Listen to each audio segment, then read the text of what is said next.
예, 이제 말씀 오늘 강론합니다. 히브리서 13장 10절로 13절 오늘 말씀 봅니다. 히브리서 13장 10절로 13절 찾으신 줄 알고 10절 말씀부터 합독합니다. 시작. 우리에게 제단이 있는데 그 위에 있는 제물은 장막에서 섬기는 자들이 이 제단에서 먹을 권이 없나니 이는 죄를 위한 짐승의 피는 대제사장이 가지고 성소에 그 육체는 영문 밖에서 불사름이니라. 그러므로 예수도 자기 피로서 백성을 거룩하게 하려고 성문 밖에서 고난을 받으셨느니라. 그런즉 우리는 그 능욕을 지고 영문 밖으로 그에게 나아가자. 아멘. 어디로 나아가자요? 영문 밖으로. 이제 한 가지 꼭 기억을 하셔야 될 부분들은 이런 거예요. 항상 인간들은 여러분들 이제 사단이 우리에게 주는 게 뭐냐면요, 이런 거예요. 예수 그리스도가 행하신 일을 잊어버리게 하고 그것을 알지 못하게 하고 그것을 가리는 거예요. 무슨 말인지 아시겠죠? 예. 그러니까 그게 이제 사단, 마귀가 하는 일들이 그런 거죠. 선악을 알게 하는 실과를 먹었든 안 먹었든, 그러니까 따먹었든 안 따먹었든 뭐 하고 살았어요? 아담과 하와가? 아담과 하와가 뭐 하고 살았어요? 옷 입고 살았어요? 벌거벗고 살았어요? 벌거벗고 살았어요. 그러면 선악을 알게 하는 실과를 먹기 전에도 벌거벗었고 먹은 후에도 벌거벗었어요. 그럼 하나님 앞에 이제 이게 부분이 중요한 거예요. 하나님 앞에 나가서 하나님을 대면할 때에 벌거벗은 것이 문제가 돼요, 안 돼요? 안 돼요. 네, 벌거벗은 게 문제가 안 돼요. 저를 보세요. 벌거벗은 게 문제가 돼요, 안 돼요? 안 돼요. 안 되는 거예요. 그런데 그걸 먹고 난 다음에 어떤 상황이 전개되냐면 어두울 때에, 이제 창세기 3장에 보면 그런 거예요. 어두울 때에 여호와께서 그 동산에서 그 아담과 하와를 부르시죠. 아담아, 내가 어디 있느냐? 그렇게 할 때 아담이 뭐라고 얘기하냐면 내가 벗었으므로 뭐 했다? 숨었나이다. 아까 말씀드렸죠? 따먹기 전에는 안 벗었었나요? 벗었지. 따먹기 전에도 벗었고 따먹은 후에도 벗고 있었어요. 그러면 하나님의 음성을 듣고 왜 숨어야만 될까? 왜 하나님 앞에 나가는 거는 벌거벗은 상황이 중요해, 안 중요해요? 안 중요하다니까. 전혀 중요하지 않아요. 그런데 어떻게 죄라고 하는 것은 뭐냐면요, 이걸 먹으면 네가 하나님처럼 된다, 눈이 밝아진다, 이 두 가지를 얘기했죠. 사단은 아담을 깨면서. 그럴 때에 그거를 먹을 때 실질적으로 눈이 밝아졌고 하나님처럼 됐다는 얘기는 그 창세기 3장 마지막 부분에 뭐냐면 하나님께서 뭐라고 했냐면 우리 중 하나와 같이 아담과 하와가 선악을 알게 하는 실과를 먹고 우리라고 하는 것은 하나님께서 복수를 쓰는 거예요. 전능하신 자는 복수를 쓰는 개념이에요. 그러니까 그 히브리 언어의 특징상 뭐냐면 능력자다. 전지전능하시다고 하잖아요, 우리 하나님을. 그럴 때 단수를 쓰지 아니하고 복수의 개념을 쓰는 거예요.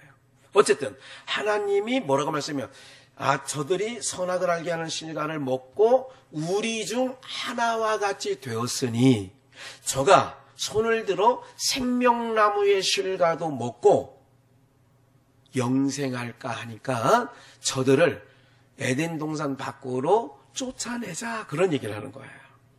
우리 중 하나와 같이. 그러니까 봐요, 뱀이 말했잖아. 이걸 먹으면 하나님처럼 됐다. 그러니까 하나님이 증거하는 거예요. 뱀이 말하는 게 아니라 우리 중 하나와 같이 됐대, 안 됐대? 그게 이걸 먹으면 하나님처럼 됐다 하는 뱀의 말이 맞는 거죠. 근데 그 말은 맞지만 실질적인 사실은 아닌 거예요. 그래서 우리가 넘어갈 때요, 무슨 일을 넘어갈 때 그걸 기억하세요. 여러분들은 앞으로도 마찬가지예요. 우리에게 주님이 부르시는 날까지 수많은 유혹과 미혹이 있을 수 있다 없다? 있어요. 장담하면 안 돼. 내가 좋을 때는요, 상황이 좋을 때는 안 넘어가요, 목사님. 걱정하지 마세요. 뭐 이런 경우 많이 저는 들었어요, 목회하면서. 그런데 한번 어둠에 휩싸이니까요, 자신할 게 아니더라고. 이 말씀을 왜 드리느냐면, 또 요거 한 가지 기억하시고, 또 한 가지요. 신약을 얘기할게요. 탕자가, 둘째 아들이, 하루는 아버지를 찾아갔어요. 내게 돌아올 분깃, 유산을 주시면 안 돼요, 먼저. 그래서 그 아버지가 그 둘째 아들에게 줬어요. 그 재산 중 일부를 주니까 이 아들이 성경 그대로 하면 먼 타국에 가서, 그리고 이제 먼 타국에 가서 그냥 이렇게 얘기하죠. 허랑방탕하여 그 모든 것을 탕진했어요. 다 없이 한 후에, 성경 그렇게 말하죠. 다 없이 한 후에 이제 누가 먹을 걸 갖다 주지 않으니까 내가 여기서 줄여 죽겠구나 하고 돼지를 치는 거기까지 갔는데 이제 구정물통을 투져도 먹을 게 없는 거예요. 그래서 아버지 집으로 돌아가죠. 잘 보세요.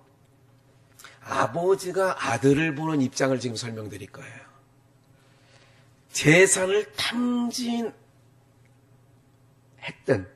안 했든 아버지가 아들을 대할 때는 재산을 가지고 아들이다 종이다를 구별해요. 재산과 상관없이 아들이냐 종이냐를 구별해요. 그러면 둘째 아들이 와서 뭐라고 얘기를 하냐면, 아버지, 하늘과 아버지께 내가 죄를 지었사오니 이제 아버지의 아들이라 일컬음을 받기에 합당치 아니하니 나를 품꾼의 하나로 써주소서, 이렇게 얘기했단 말이죠.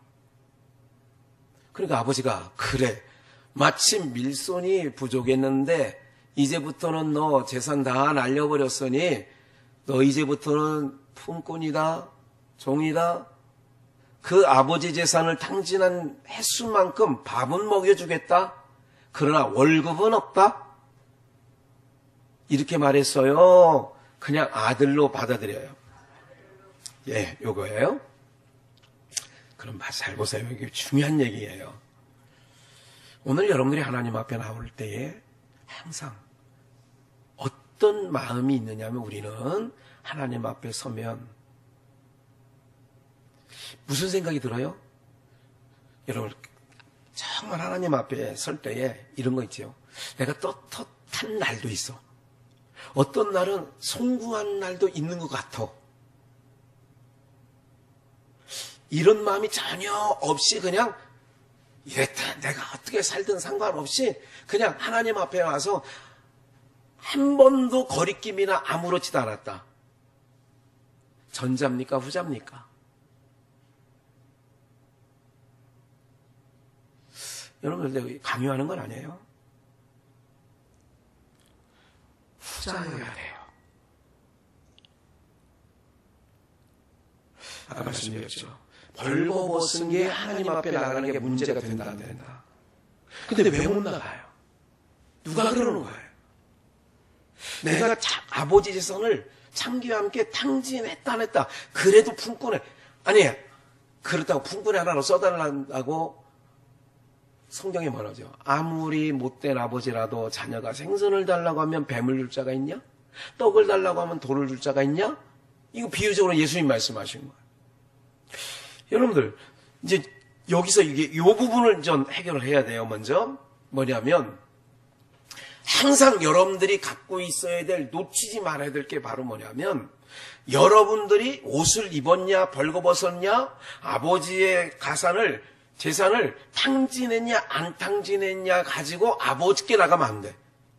내가 탕진했어도 아버지는 아버지고 중요한 게 있어요. 이거 내가 뭐 하나를 놓치지 말았냐면 창기들과 함께 아버지의 재산을 탕진했어도 그 아버지의 사랑에 힘입어서 내가 아버지께 나가는 거예요. 야, 요게 이제 우리가 전하는 복음의 핵심 중에 핵심이에요. 그래서 언젠가 뭐라고 얘기했죠? 하나님 앞에 나갈 때 좀 뭐함이 있어야 된다. 그렇지? 뭐? 그렇지. 좀 뻔순이가 돼. 뻔돌이라고 하죠, 옛날에. 아이고, 제가 뻔돌이. 여러분들, 가만히 보면, 세상에서 보면, 뻔순이, 뻔돌이가 잘 살아요. 주눅 들어서 다 그런 사람이 잘 살아요? 자기는 아무렇지도 않아. 그냥, 이런 애들 있잖아요. 이놈이 이게, 무슨, 일을 저질러 놓고도, 때가 되면, 엄마 밥 줘! 이런 자식이 있어요, 혹가다가. 그럼 밥 안 준다. 그러면서 뭐라고 하면서 주는지 아세요? 이 녀석은 뻔뻔해. 라든지. 아, 이놈은? 그러면서도 주면서도 싫진 않아. 여러분들, 이제 이 부분을 이제 전체적으로 말씀을 상고하면서 드렸어요. 그러면 왜 10절 우리에게 제단이 있는데 뭐가 있다고요? 제단에는 뭐가 올려져요? 제물이 올려져요. 여기 있잖아요. 그 위에 제물은 장막에서 섬기는 자들이 이 제단에서 먹을 권이 없나니. 과거에 소를 잡으면 피를 가지고 성소에 들어가지만 공의는 그래서 엘리 제사장 아들 홈리와 비르아스도 그를 깔꾸리로 해가지고 삶은 고기를 먼저 지네 입에 넣었단 말이죠. 그러니까 먹을 권이 없나니 그 위에 제물을. 그리고 11절 이는 죄를 위한 짐승의 피는 그러니까 그 권을 가지고 있어요. 없나니 그런가. 그거를 제단이 있는 먹을 권한이 있다. 없나니 이는 죄를 위한 짐승의 피는 누가 가지고 들어가요? 그래서 대제사장이 7월 10일 날 속죄일 날 어떻게 하느냐? 피를 가지고 지성소에 들어가고 성소에 들어가고 그 육체는 잘 들으세요. 그 육체는 영문 밖에서 뭐 한다? 불사름이니라. 육체는 어디 밖으로 나가요? 모든 성경은 누구에 관한 말씀이라고요? 그럼 이 모든 제사 제물이나 제물이나 제단이나 모든 거는 예수님에 관한 말씀이죠. 영문 밖에 가서 불사름이니라. 12절 이렇게 해서 설명이 있어요. 구약적인 것을 설명하고 12절 그러므로라고 하는 것은 위에 있는 말씀과 연결이 되는 거죠. 연결고리가 되는 거예요. 그러므로 예수도 자기 피로서 백성을 뭐하게 하려고? 거룩해 하려고 봐요. 우리가 정결케 되고 깨끗게 된 것은 내 잘남으로 깨끗됐다는 거예요. 예수 그리스도의 피로 깨끗함을 받는 거예요. 근데 봐요. 그래서 아까 모두의 에덴 동산에 있을 때 벌거벗었다. 탕자가 아버지의 재물을 탕진했다. 소진했다. 이 말씀을 미리 드린 거예요. 따먹었을 때도 벌거벗었고 그 전에도 벌거벗고 있었다. 그러면 오늘 우리가 기억해야 될 것은 어느 날은 교회에 와서 떳떳한 날이 있고 어떤 때는 떳떳하지 못할 때도 설령 있었다. 목사도 마찬가지 그런 부분이 있죠. 어떤 날은 좀 떳떳하냐. 목사가 목사의 도리를 하루 종일 그냥 할 때 화요일, 월, 화, 수요일 오늘 되도록 별거 없고 아무것도 한 것 없을 때는 좀 그럴 때도 있어. 근데 어떤 날은 그래도 지가 뭐 조금 기도도 좀 하고 성경도 좀 읽고 뭐 성도들 생각도 좀 하고 막 이런 날은 성도님들 보기에 아니 실질적으로 그런 날이 있다니까. 그럴 때가 있어요. 근데 목사 스스로도 오늘 이 말씀을 여러분들에게 증거하면서 이제 여러분들이 좀 이렇게 해야 돼요. 나의 오늘 기특한 일로 인하여 하나님 앞에 어떤 날은 당당하게 나가고 어떤 날은 주눅 들어서 나왔다. 이게 불신앙이에요. 봐요. 내가 정결케 된 것은 나의 잘남으로 정결케 된 거예요. 예수 그리스도의 피로 정결케 된 거예요. 근데 마귀는 뭐라고 하냐면 항상 내 안에서 뭐하냐? 속삭여. 너 오늘 기도를 안 했잖아. 성경도 한 번 안 읽었잖아.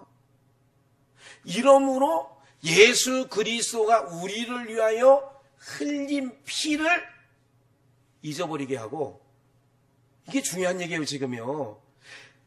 예수님이 우리를 위하여 행하신 일을 잊어버리게 하는 일이 누가 하느냐? 사단이 하는 일이에요.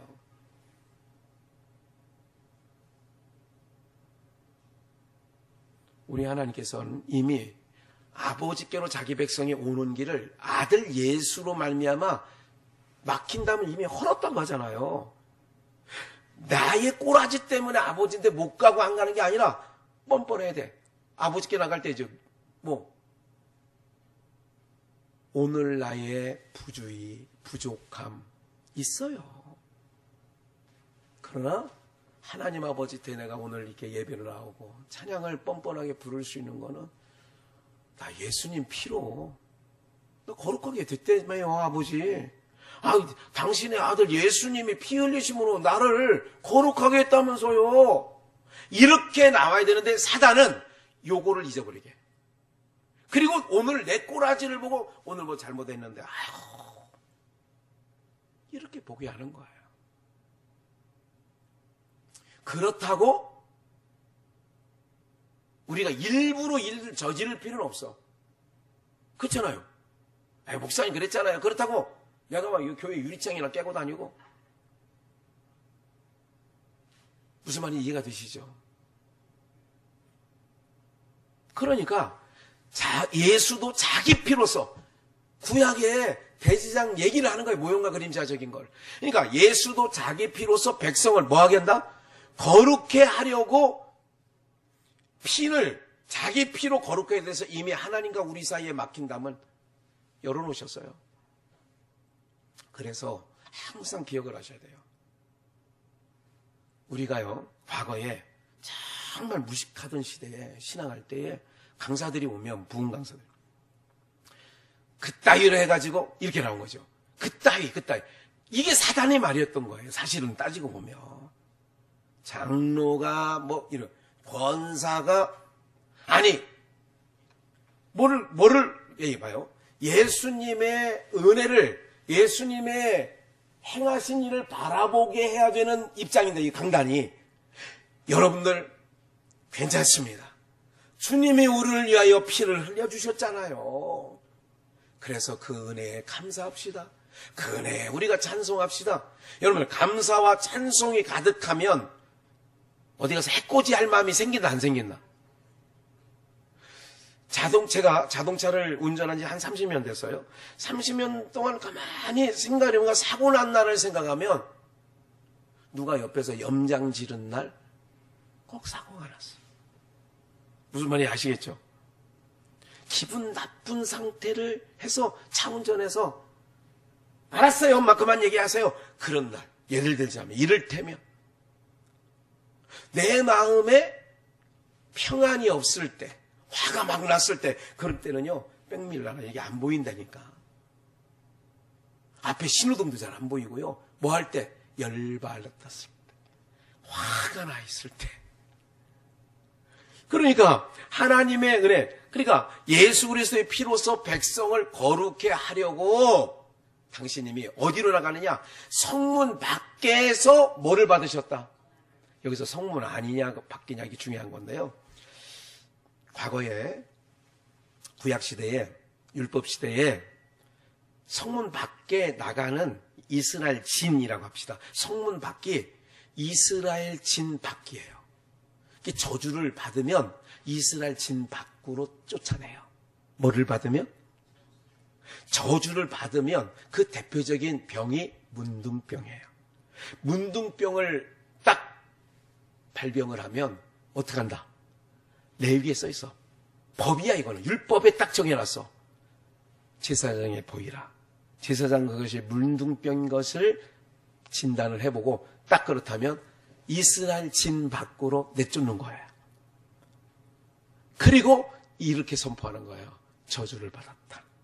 그리고 이 진 밖에 쫓겨난 문둥병자는 어떻게 하느냐? 수건을 옷을 벗어서 일리 오지 마세요. 나는 저주를 받은 사람이에요. 나를 떠나세요. 여기를 피해 가세요. 사람이 만약에 저기서 길에서 오면 손짓을 해줘야 돼. 나는 저주를 받았으니 무슬병에 걸렸으니 나를 피해서 가세요. 무슨 말인지 아시겠죠? 그러니까 문둥병자가 멀리서 예수를 보고 이런 복음서에 나와. 무슨 말인지 아시겠죠? 그리고 진 밖으로 나가면 뭐를 받았느냐? 저주를 받은 거예요. 그럼 보세요. 예수님께서 백성을 거룩하게 하려고 성문 밖에서 고난을 받으셨다는 얘기는 율법의 저주 아래. 그렇잖아요. 에베소서나 갈라디아서 말해요. 그가 아들이시라도 율법 아래 있는 자를 속량하시려고 율법 아래 오셔서 율법의 저주를 속량하셨으니, 에? 그러면 그 율법의 저주를 받은 자는 성 안에서 해결해야 돼요? 성문 밖으로 나가야 돼요? 그래서 성문 밖에서 고난을 받으셨느니라.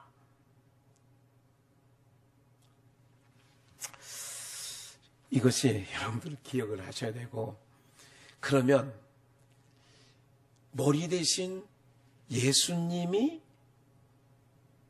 그렇게 됐다면 또 한 가지 이걸 영적인 의미는 이런 거 있어요. 저주가 덮여 있는 세상의 밖으로 주님이 나가신 거예요. 저주 아래 있는 자를, 두 번째, 주님이 저주 아래 있는 자를, 그 저주를 해결하시려고 저주받은 자로 성문 밖에 나가셨다. 이건 말씀드렸죠. 그리고 또 한 가지 기억하셔야 될 것은 그러니까 율법 아래, 여러분 율법을 지켰다고 해서 율법, 안식일 지키고 그래서 율법의 조항을 지켰다고 해서 저주가 풀어집니까? 안 풀어집니까? 안 풀어져요. 예수님 피밖에 안 돼요. 그러면 율법을 지켰다고 생각하는 자들이 성 안에서 자기네들이 율법을 지키고 살았다고 하면 자기네가 저주 아래 아직 있다고 생각합니까? 자기네는 의롭다고 생각을 했어요. 의롭다고 생각을 했죠. 그러면 예수님이 성문 밖에 나가서 고난을 받게 하셨다면 그를 통하여 구원 얻을 자도 성문 안에 둘까요? 성문 밖으로 내보낼까요? 이 두 가지를 기억하셔야 된다고. 성문 밖에서 고난을 받으셨다는 얘기는 율법의 저주를 받았기 때문에 진 밖으로 나가신 거고, 두 번째, 성 안에 자기네들이 저주 아래 있으면서도 저주 아래 있다는 것을 모르고 나는 의롭고 깨끗하다라고 하는 유대주의 사상, 바리새인과 서기관들이에요. 이 자들에게서 당신님이 벗어나서 자기 백성들을 성문 밖으로 빼내가는 거예요. 두 가지를 얘기했어요. 요한복음 9장을 한번 볼게요. 그거에 대해서는 본문을 그냥 읽어볼게요. 13절을 더 마저 읽고 13절. 그런즉 그렇기 때문에 우리는 그 능력을 봐요. 우리라고 하는 것은 뭐냐면 하나님의 백성된 자, 예수 그리스도의 피로 정결함을 얻은 자, 택하심을 입은 자. 그럼 그런즉 우리는 그 뭐를 지고 우리가 능력을 진다니까. 그 머리 대신 예수님께서도 성문 밖에 나가서 고난을 받으셨댔잖아요. 그러면 우리도 그런즉 우리는 그 능력을 지고 영문 안에 있어요? 밖으로 나가야 해요? 밖으로 그에게 나가자. 이제 무슨 얘기인지 해결이 됐죠. 오늘 말씀드리려고 하는 내용이 이거예요. 요한복음 9장 1절부터 실로암 연못에서 침 뱉어가지고 예수님이 눈에게 발라서 시몬에 가서 씻어라 가로치고 실로암이라는 뜻은 보내심을 받았다는 뜻이다. 요한복음 9장 그렇게 1절, 2절, 3절 그렇게 나와 있어요. 중간 생략. 그 아들이 눈을 뜨고 왔어요. 뭐 중간에서 바리새인과 성도들이 야 네가 그 어머니지. 그가 날 때부터 뭐 어떻게 된 거야? 그가 장성했으니 그에 가서 물어보시오. 이제 그 내용이 30절 전에 다 나와요. 봐요. 그 사람이 대답하여 가로되 이제 그 30절 전이 아니라 요 대목이에요. 이제 바리새인이 만나서 그 소경 눈뜬 자. 이상하다. 이 사람이 내 눈을 뜨게 하였으되 이 사람이 예수가 당신들이 그가 어디서 왔는지 알지 못합니까? 근데 소경된 거 맞아요. 나 소경돼서 실로암에 가서 씻고 내가 눈을 떴어요. 맞아요. 근데 왜 당신이 나를 눈뜨게 한 그가 어디서 왔는지 모르세요? 선생님이라며요, 우리. 이 성 안에 있는 사람 보고 얘기하는 거예요. 아까 성문 안 31절. 하나님이 죄인을 듣지 아니하시고 경건하여 그의 뜻대로 행하는 자를 들으시는 줄을 우리가 아나이다. 이 눈뜬 소경이 얘기를 하는 거예요. 32절. 창세 이후로 계속 소경이 얘기하는 거예요. 눈뜬 자가. 창세 이후로 소경으로 난 자의 눈을 뜨게 하였다 함을 뭐 하지 못했어? 그러니까 이사야 선지자가 뭐라고 증거했느냐? 바로 너희를 구원하려고 이렇게 바벨론 포로에서 건져내는 것처럼 너희를 죄에서 해방시켜줄 자가 나오는데 그는 소경이 눈을 보게 할 거야. 안진뱅이가 걷게 할 거야. 이게 이사야 50장에서 60장 요 사이에 나오는 말씀들이에요. 그게 예언적 말씀이라고요. 그러니까 창세로부터 눈을 뜬 사람이 소경이 눈을 떴다는 얘기를 듣지 못했습니다. 33절. 이 사람이 하나님께 이 사람 예수 자기를 눈뜨게 한 소경이 얘기하는 거예요. 증언하는 거예요. 이 사람이 하나님께로부터 오지 아니하였으면 아무 일도 할 수 없었지 않았겠어요? 그러니까 나를 눈뜨게 한 그 사람 어디서 왔는지 모르세요? 선생님인데 그걸 모르세요? 이분이 하나님께로부터 오시지 않았다면 이런 일을 어떻게 할 수 있어요? 이 얘기예요. 34절. 저희가 대답하되 뭐라고 얘기냐면 그렇게 말하는 눈뜬 소경에게 눈뜬 자에게 내가 온전히 사람들이 아이고 죄 때문에 불구자가 된 거야. 죄 때문에 소경이 돼서 나온 거야. 이제 사람들이 죄인 취급한 거예요. 내가 불구를 안고 오게 되면 장애인으로 나오면 이게 이제 인간들의 속설이에요. 저기 무슨 짓을 저렇게 무슨 죄를 졌길래 저렇게 이렇게 그거 아니에요. 그렇게 보면 안 돼요. 내가 온전히 죄 가운데서 나서 우리를 가르치려고 하느냐? 이에 쫓아내어 어떻게? 쫓아내버렸어. 아까 어디로? 영문 밖으로, 성문 밖으로. 좀만 더 읽을게요. 35절. 예수께서 저희가 봐요. 예수님도 영적으로 말하면 성문 안에 있어요? 성문 밖에 있어요? 아까 성문 밖에 있다고 그랬잖아요. 영문 밖이에요. 그러면 쫓아냈다 하는 말을 들으셨더니 그럼 이 사람이 왜 쫓겨났어요? 누구께 속했으니까. 땅에 속한 자가 아니야. 하나님께 속한 자니까. 예수님께서 요한복음에 그런 얘기를 하잖아요. 너희는 나로 내가 택했다. 아버지께로 택함을 입은 너희는 그래서 내가 택함을 받은 너희에게는 내가 비유로 말하고 다 알려주잖아. 그를 만나사 가라사대 내가 인자를 믿느냐? 그래 이제 그 설명 쭉 한 거를 아까 소경이 바리새인들에게 설명 쭉 한 것에 대한 내용이에요. 그를 만나사 쫓겨났다.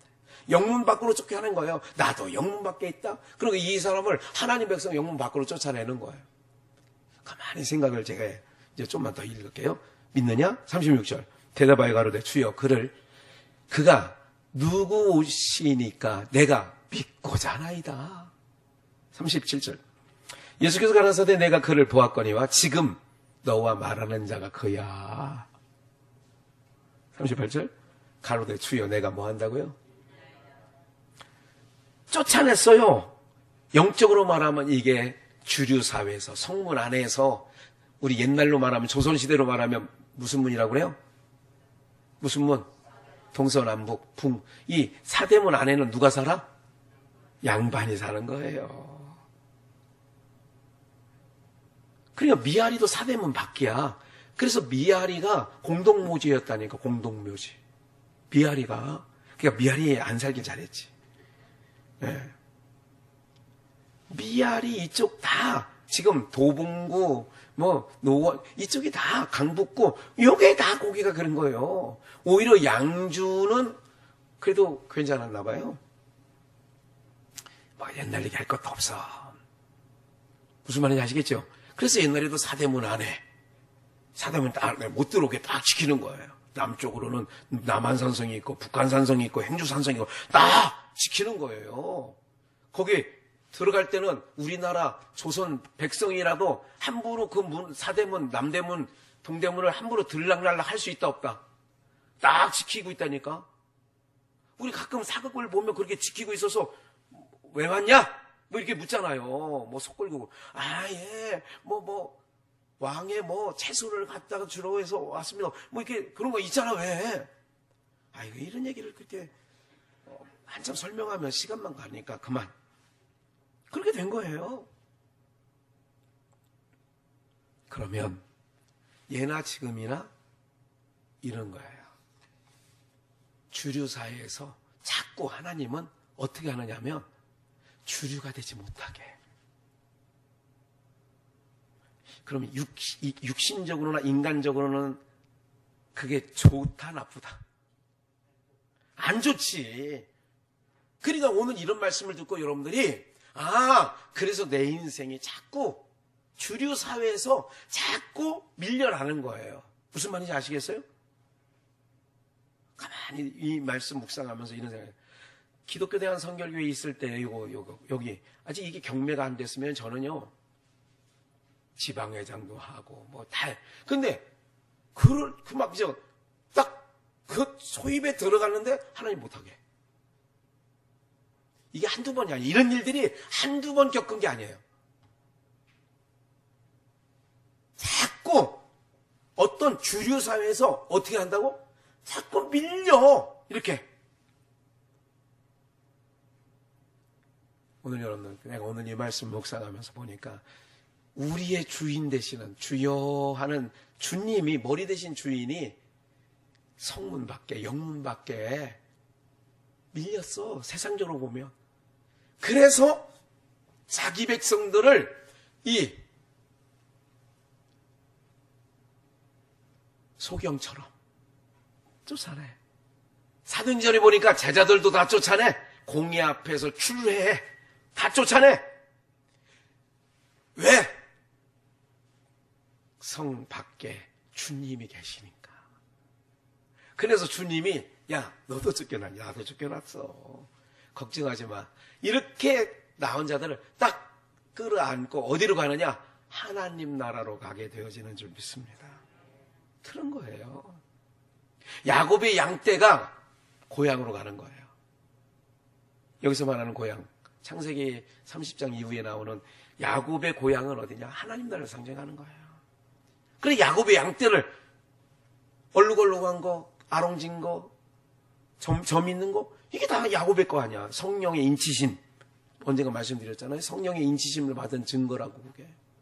그러니까 오늘 여러분들이 여기서 한 가지 더만 좀 읽을게요. 누가복음 20장 17절 함께 읽을게요. 시작. 그들을 보시며 이르시되 그러면 기록된 바 건축자들의 버린 돌이 모퉁이의 머릿돌이 되었느니라 함이 어찌미뇨. 여기서 그랬잖아요. 유대인들 주류사회 건축자들 에이 이거 도란을 보고 나니까 에이 이거 쓸모없어. 버려. 건축자가 버려 돌을. 이런 돌 갖고 어떻게 집을 져? 이걸 갖고 어떻게 축대를 쌓아? 이걸 갖고 어떻게 주춧돌을 놔? 이런 거 있잖아요. 무슨 얘기인지 아세요? 버렸어. 그래서 세리와 창기들을 의미하는 거예요. 버렸어. 근데 그 버린 돌들로 봐요. 그 버린 돌이 모퉁이에 뭐가 돼요? 머릿돌이 되는 거예요.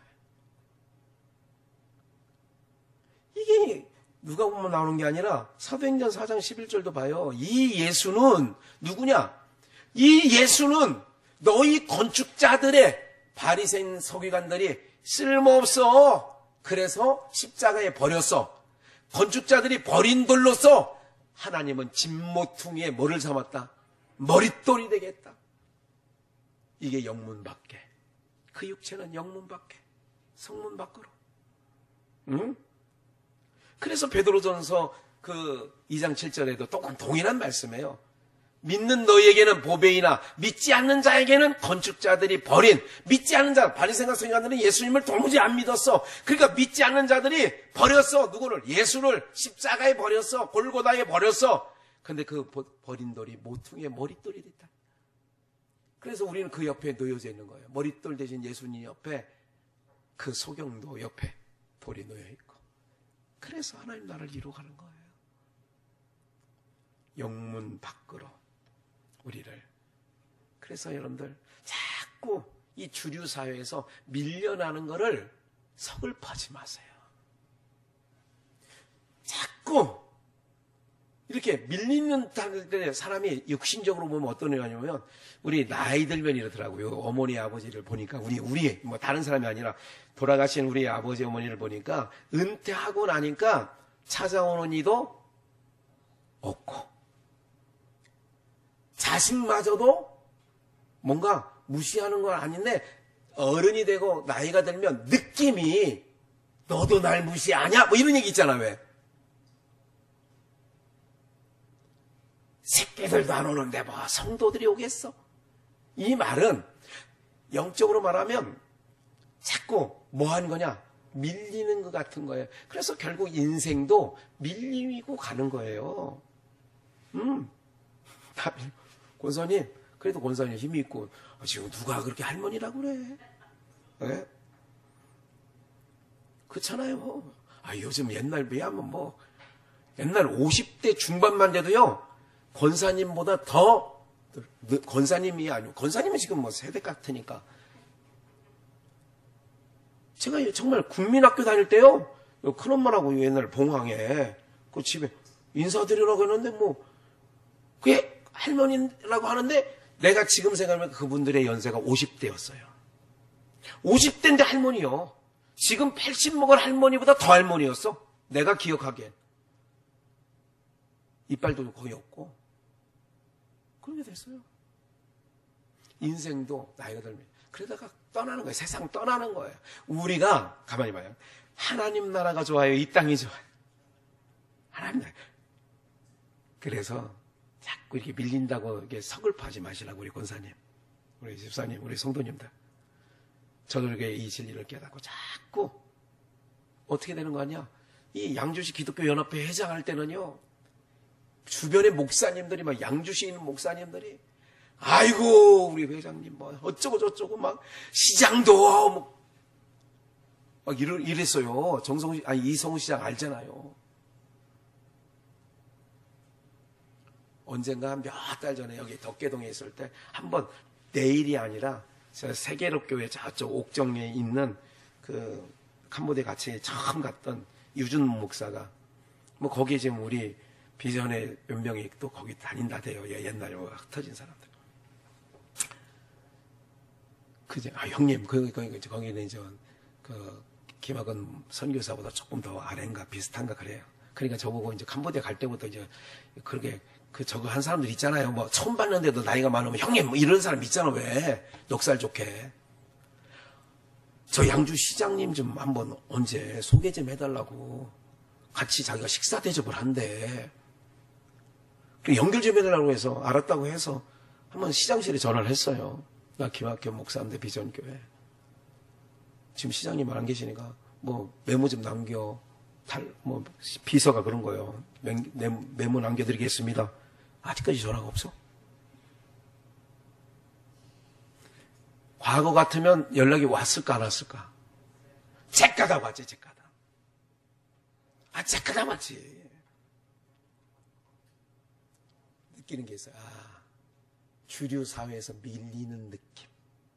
근데 이게 육신적으로 볼 때는 서글플 수도 있는데요. 전혀 지금. 왜? 하나님의 백성들은요. 육신적으로는 고달파. 육신적으로 외로워. 육신적으로는 그렇다는 거예요. 그러니까 이런 말씀이 자꾸 하니까 뭐가 되느냐? 위로가 되고 섭섭한 게 없어. 이 옆에 생일교회 목사님 1년 반, 2년 거의 다 됐는데 7월이면 2년이래. 가족만 예배 드리는 거예요. 주일날이면. 개봉동에서 아버지를 모시러 간대요. 토요일마다, 아니, 주일날 아침 일찍 가서 여기 담임 목사님이 개봉동에 있는 은퇴한 올해 80이 된 아버지 어머니를 모시러 가서 예배 드리는데 자기 두뇌외, 아버지 두뇌외, 그리고 자기 초등학교 3학년짜리 7살, 그러니까 하온이 같은 애 하나, 늦둥이. 이렇게 해서 예배 드리고 있어요. 아무도 안 온대. 그래도 우리는 그게 지나가다가, 아니, 저 위에서 자기 집에서 보다가, 그걸 떠나서 왔더니 안 하냐가 중요한 게 아니고, 지금 시대가 어떻게 되느냐. 참 어려운 시대예요. 기억을 하시고, 우리 사랑하는 성도님들 이제 마무리합니다. 어디 밖으로 나가는 거예요, 우리가? 영문 밖으로. 누가 인도에 가느냐? 여호와께서, 여호와는 나의 목자시니. 왜? 당신님이 영문 밖으로. 그래서 우리를 영문 밖에 해서. 그래서 다 그쪽으로 내모는 거예요. 그래서 세상적으로 볼 때는 고달프죠. 그래도 여러분들 쓸쓸한 게 아니라 다 영문 밖으로 초대된 바울 사도도 매를 신나게 빌립보 감옥에서 얻어맞았어도 뭐 하더라? 이 기쁨은 또 우리에게 소멸되면 안 돼. 서글프다고 생각하는 게 아니라 그 중에서도 뭐 하느냐? 감사하는 거예요. 쫓겨났는데도, 추례함을 당했는데도 거기서 뭐 하느냐? 예수님의 제자들 보니까 사도행전에 보니까 4장에서 5장에서 보니까 예수의 이름을 도무지 말하지 말라고 하고 그들을 채찍질하고 때려 놓으니 그들이 공의 앞을 떠나면서 찬송하며 그의 이름을 높이더라. 할렐루야. 그러니까 서글퍼하면 안 돼. 이게 주님과 동행하는 삶이구나. 육신적으로는 힘들고 고달프지만, 외롭지만, 그러나 어떻게, 우리 주님이 이 길을 걸으셨구나. 여기로 나를 초대했구나. 왜? 그래야 나사로가 한 말처럼, 부자에게 한 말처럼, 너는 육신을 입고 있을 때, 세상에 있을 때에 위로 받았지. 너 좋은 거 다 먹었잖아. 사내짐이 먹으러 다녔잖아, 하루에. 여기 있는 나사로는 내 이름 때문에 고난 받았으니 이제 영원토록 나사로는 내 품에서 위로를 받고. 너는 고난 받는 게 당연하지 않냐? 할렐루야. 이게 믿어지셔야 돼요. 그래서 우리에게는 주님의 영원한 위로와 기쁨이 있어. 여러분들의 삶에 놀라운 은혜의 역사가 있어. 감사와 찬송이 끊이지 아니하는, 지금까지도 잘해보신 것처럼 이후에도 감사와 찬송이 끊이지 아니하는 저와 여러분들 되기를 주님의 이름으로 축복합니다.